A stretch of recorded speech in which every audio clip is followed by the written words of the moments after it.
अहम खबर शामिल करते हैं। इस्लामाबाद पुलिस की जानिब से हाईकोर्ट के बाहर से गिरफ्तार किए गए तहरीक इंसाफ के गिरफ्तार कारकुनान को रिहा कर दिया गया है।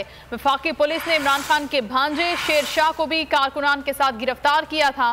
पीटीआई के इन कारकुनों को दफा 144 की खिलाफ वर्जी पर गिरफ्तार किया गया था, जिन्हें अब रिहा कर दिया गया है।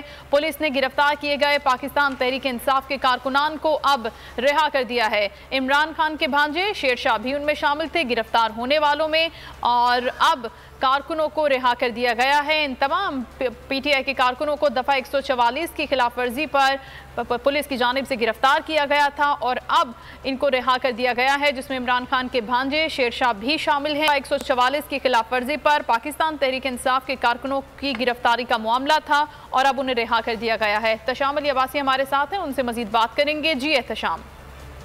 जी, इमरान खान आज हाईकोर्ट पेश हुए। इस मौके पर इमरान खान के इस्तकबाल करने के लिए बड़ी तादाद में कारकुनान भी पहुंचे थे। पुलिस ने क्रैकडाउन शुरू कर दिया था और तमाम जो कारकुनान हाईकोर्ट के करीब थे उनको गिरफ्तार कर लिया गया था। 20 के करीब जो कारकुनान हैं उनको पुलिस ने गिरफ्तार कर लिया था और करीबी थाने मुंतकिल किया था, जो कि अब उनको छोड़ दिया गया है। पुलिस ने सुबह से लोगों पर जो है वो लोगों को ये कहा था कि दफा 144 है, जो भी हाईकोर्ट के हाथे में आएगा उसको गिरफ्तार किया जाएगा और उसका बाकायदा अमल दरामद भी किया गया। अब अलबत्ता जो है पुलिस की जानिब से कहा गया है कि इमरान खान के भांजे समेत और उनके फोटोग्राफर तो उसको भी गिरफ्तार किया गया है। तमाम लोगों को पुलिस ने छोड़ दिया है। जी ठीक है, इन तमाम लोगों को पुलिस ने रिहा कर दिया है। बहुत शुक्रिया एहतशाम आपका। मुल्क में मंकी पॉक्स फैलने के खदशात बढ़ गए हैं।